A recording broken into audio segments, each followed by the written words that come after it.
சின்ன மருமகளில் சேது ஐஸ்வர்யாவை கூட்டிகிட்டு ஐஸ்வர்யாவுக்கு சர்ப்ரைஸ் தரக்காக அவருக்கு ஒரு டின்னர் பார்ட்டி அரேஞ்ச் பண்ணியிருக்காரு. அங்கே போனதுனே ஐஸ்வர்யா ரொம்ப ஹாப்பி ஆயிடுறாங்க. மாமா, இதை நான் உங்கள்கிட்ட எக்ஸ்பெக்ட் பண்ணவே இல்லை அப்படின்னு சொல்கிறாங்க. ஏன் ஐஸு அப்படின்னு கேட்குறாரு.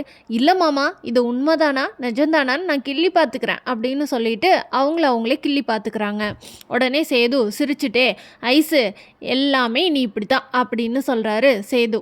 சரி, உனக்கு நீ என்ன வேணுமோ ஆர்டர் பண்ணு. இந்த இடத்துல இங்கே யாருமே வரமாட்டாங்க. நீ, நான், மீனாட்சி 3 பேர் மட்டும்தான் அப்படின்னு சொல்கிறாரு. உடனே ஐஸ்வர்யா, உங்களுக்கு என்ன வேணுமோ நீங்களும் ஆர்டர் பண்ணுங்க மாமா அப்படின்னு சொல்கிறாங்க. நம்மளுக்கு இந்த இங்கிலீஷ் எல்லாம் ஆகாது ஐஸு, நீயே பார்த்து ஆர்டர் பண்ணு அப்படின்னு சொல்கிறாங்க. ஐஸ்வர்யா உடனே இங்கிலீஷில் எல்லாம் ஆர்டர் பண்ணோன்னு, பரவாயில்லையே ஐஸு, நல்லா இங்கிலீஷ் பேசுகிற அப்படின்னு சொல்கிறாங்க. என்ன மாமா கிண்டலா அப்படின்னு கேட்குறாங்க ஐஸ்வர்யா. அங்கே கொண்டு வந்த டின்னர் ஐட்டம்ஸ் எல்லாம் பார்த்துட்டு சேது, என்ன ஐஸு இதெல்லாம், பிரியாணி ஏதாச்சும் ஆர்டர் பண்ணுவ, ஒரு புடி பிடிக்கலான்னு பார்த்தா நீ இப்படி ஆர்டர் பண்ணியிருக்க அப்படின்னு சொல்கிறாங்க. மாமா, இதுவும் அப்படி தான், இந்த மாதிரி கேண்டில் லைட் டின்னர்லாம் இந்த மாதிரி சாப்பிட்டா தான் நல்லாயிருக்கும், இதெல்லாம் நீங்கள் சாப்பிட்டதுல இல்லை, டேஸ்ட் பண்ணி பாருங்க அப்படின்னு சொல்லிட்டு ஐஸ்வர்யா சேதுக்கு ஊட்டி விட்றாங்க. அங்கே தமிழ்ச்செல்வி, குழந்த நம்மளை அம்மானு கூப்பிட மாட்டேங்குது அப்படின்னு சொல்லிட்டு ரொம்ப வருத்தப்பட்டு அழுதுகிட்டே இருக்காங்க. குழந்த வேற ஐஸ்வர்யாவோட ஃபோட்டோவை பார்த்துட்டு அம்மா அம்மான்னு சொல்லிட்டு அழுதுதா, அதை தமிழ்ச்செல்வினால் தாங்கிக்கவே முடியல. அதனால தமிழ்ச்செல்வி அழுதுகிட்டே இருக்காங்க. தமிழ்ச்செல்வியோட அம்மா வசந்தி, இங்கே பாரடி தமிழ், குழந்த ஏதோ விவரம் தெரியாமல் யாரையோன்னு நினச்சிக்கிட்டு அம்மா அம்மான்னு சொல்லுது, இதில் என்ன இருக்குது, அதில் எந்த இதுவும் இல்லை, நீ இன்னும் இங்கிருந்து போகிறக்குள்ள அழகர் உன்னை அம்மானு கூப்பிட்றானா இல்லையான்னு பாரு அப்படின்னு சொல்கிறாங்க. இதை பார்த்து தனமும் ரொம்ப வருத்தப்பட்டு நிற்கிறாங்க. தமிழ்ச்செல்வி, கேக் வெட்டலாவா அப்படின்னு கூப்பிடும்போது, அவன் தான் அம்மானு வேற யாரையோ கூப்பிட்றானே, அவங்களையே கூட்டிகிட்டு வந்து கேக் வெட்டுங்க அப்படின்னு சொல்கிறாங்க. ஏண்டி, குழந்தைக்கு என்னடி தெரியும் அப்படின்னு சொல்கிறாங்க. வழியாக அங்கே வந்து கேக் வெட்டி முடிச்சிடுறாங்க. கேக் வெட்டினதுக்கப்புறமா அந்த பாட்டி குழந்தைகிட்ட, இந்தா சாமி வச்சுக்கோ அப்படின்னு சொல்லிட்டு ஒரு செயின் போட்டு விட்றாங்க. சீலக்காரி, அந்த 8 கருப்பா, நீதான ஐயா குழந்தைக்கு துணை இருந்து காப்பாற்றணும் அப்படின்னு சொல்லிட்டு கேக் வெட்டுறாங்க. கேக் வெட்டி முடிச்சதுக்கப்புறமா தனம் அழகர்கிட்ட, அழகரு, தமிழுக்கு ஒரு முத்தம் கொடுத்துருடா, அவள் தானே உங்கள் அம்மா அப்படின்னு சொல்கிறாங்க. ஆனால் அழகரு எந்த ஒரு ரியாக்ஷனும் கொடுக்காம முத்தமே கொடுக்க மாட்டேங்கிறான். உடனே அதை பார்த்து தமிழ், டேய் நான் உன் அம்மா தானே, எனக்கு முத்தம் கொடு அப்படின்னு சொல்கிறாங்க. ஏண்டி குழந்தைகிட்ட இவ்வளோ கோவமாக நடந்துக்கிற அப்படின்னு சொல்கிறாங்க. குழந்தை இங்கிருந்து போகிறக்குள்ள உன்னை அம்மானு கூப்பிடுவான், உனக்கு முத்தம் கொடுப்பான், அவனுக்கும் தெரியும் நீ தான் அம்மானு, என்ன தான் யார் வச்சுருந்தாலும் குழந்தைக்கு நீ தான் அம்மானு தெரியும்டி, அதை நினச்சி வருத்தப்படாத அப்படின்னு சொல்கிறாங்க வசந்தியும் அம்மாச்சியும். தமிழ் விடாமல் குழந்தைய, டே அம்மானு கூப்பிடு அப்படின்னு சொல்லிகிட்டே இருக்காங்க. குழந்த அம்மானு கூப்பிடாம அது பாட்டுக்கு இருக்கிறத பார்த்துட்டு தனம், ஐஸ்வர்யாவோட சோஷியல் மீடியா பேஜ்லேருந்து அவளோட ஃபோட்டோ எடுத்து காட்டு அப்படின்னு சொல்கிறாங்க. உடனே தனமும் ஐஸ்வர்யாவோட ஃபோட்டோ எடுத்து காட்டுறாங்க. ஃபோனில் காட்டணுன்னே, டேய் இது யார் அப்படின்னு தமிழ்ச்செல்வி குழந்தைகிட்ட ஃபோனை காட்டி கேட்குறாங்க. அப்போ அம்மாச்சி, டே ஐயோ கடவுளே, அம்மானு மட்டும் சொல்லிடாதடா எத்தா அப்படின்னு சொல்கிறாங்க. ஆனால் குழந்த கரெக்டாக அம்மான்னு சொல்லிட்டு அழுகுது.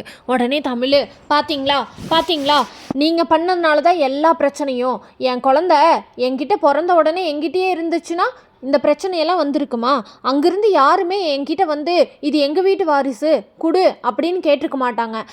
எனக்கு ரெட்டை குழந்தைங்கன்னு தெரிஞ்சப்போ கூட உங்கள் பேரன் இன்னொரு கல்யாணத்துக்கு தயாராகி தானே நின்னார், இன்னொரு கல்யாணம் பண்ணிக்கிட்ட அவர்கிட்ட நீங்கள் எதுக்கு என் பையனை கொண்டு போய் கொடுத்தீங்க, நீங்கள் அப்படி பண்ணங்காட்டி தான் இன்றைக்கி எனக்கு இந்த நிலமை வந்திருக்கு அப்படின்னு சொல்கிறாங்க தமிழ்ச்செல்வி. இதை கேட்ட அம்மாச்சி, ஏண்டி நான் என்னத்தடி கண்டேன், நான் எந்த பிரச்சனையும் இருக்காது, நீ நல்லா இருப்ப, நீங்கள் 2 பேரும் சேர்ந்து சந்தோஷமாக வாழ்வீங்க இந்த 2 குழந்தைகளோட நினச்சிட்டு தாண்டி நான் இந்த வேலையை பண்ணேன், அது இப்படி உபத்திரமாக மாறுன்னு நான் என்னத்தடி கண்டேன் அப்படின்னு சொல்கிறாங்க அம்மாச்சி. தமிழ், எல்லாம் சரியாயிரும் தமிழ் அப்படின்னு சொல்கிறாங்க வசந்தி. எப்படிம்மா சரியாகும், இவங்க பண்ண காரியத்துக்கு நான் பாட்டுக்கு நான் உண்டு என் 2 பிள்ளைகள் உண்டுன்னு சந்தோஷமாக என் வேலையை பார்த்துட்டு இருந்திருப்பேன்.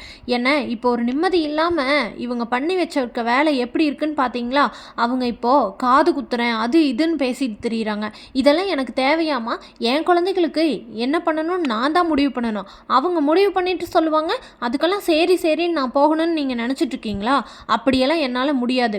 என் குழந்தைகளுக்கு என்ன வேணுங்கிறத நான் தான் பார்த்து பண்ணுவேன் அப்படின்னு சொல்கிறாங்க தமிழ்ச்செல்வி. இதை கேட்ட அம்மாச்சி, இந்தாருடி, நீங்கள் நல்லா இருக்கணும்னு தான் நான் நினச்சி பண்ணேன். ஆனால் அது இவ்வளோ பெரிய பிரச்சனையாகும்னு எனக்கு தெரியாது. ஈஸ்வரி ஐஸ்வர்யா கிட்ட, ஐஸு எங்கே போன இவ்வளோ நேரமா, உன்னை ஆளையே காணோம் அப்படின்னு சொல்கிறாங்க. அதுக்கு உடனே ஐஸ்வர்யா, இல்லை ஆண்டி, சேது மாமாவும் நானும் நைட்டு கேண்டில் லைட் டின்னருக்கு போயிட்டு வந்தோம் அப்படின்னு சொல்கிறாங்க. நீயும் சேதுவும் மட்டுமா போனீங்க அப்படின்னு கேட்குறாங்க. இல்லை, நான், சேது மாமா, மீனாட்சி 3 பேரும் தான் போனோம் அத்தை அப்படின்னு சொல்கிறாங்க. என்னடி நீ, உனக்கெல்லாம் அறிவு இருக்கா? சேதுவே இப்போ தான் மனசு மாதிரி உன்னை கூட்டிகிட்டு போகலான்னு நினச்சி வெளியே கூட்டிகிட்டு போகிறான். அந்த நேரத்தில் அந்த குழந்தைய எதுக்கு கூட்டிகிட்டு போயிருக்க நீயே?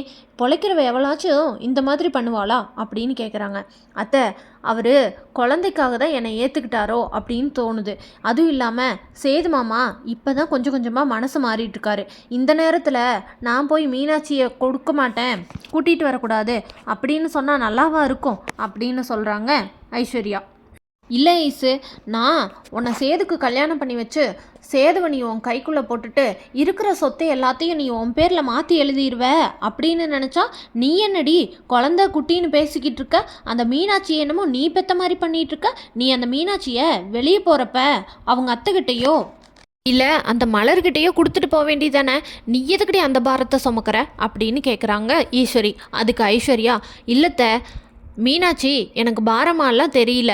அதுவும் இல்லாமல் நீங்கள் சொல்கிற மாதிரி இந்த சொத்துக்கு ஆசைப்பட்டெல்லாம் நான் சேது மாமாவை கல்யாணம் பண்ணிக்கல. எனக்கு சின்ன வயசுலேருந்தே சேது மாமாவை ரொம்ப பிடிக்கும். எப்படியோ ஒரு வழியாக அவரை கல்யாணம் பண்ணி அவரோட அன்புக்காக நான் ஏங்கிட்டு இருந்தேன். இப்போ அதுவும் நடக்க ஆரம்பிச்சிருச்சு. மித்தபடி நீங்கள் சொல்கிற மாதிரி இந்த சொத்தெல்லாம் எனக்கு பெரிய விஷயமா தெரியல.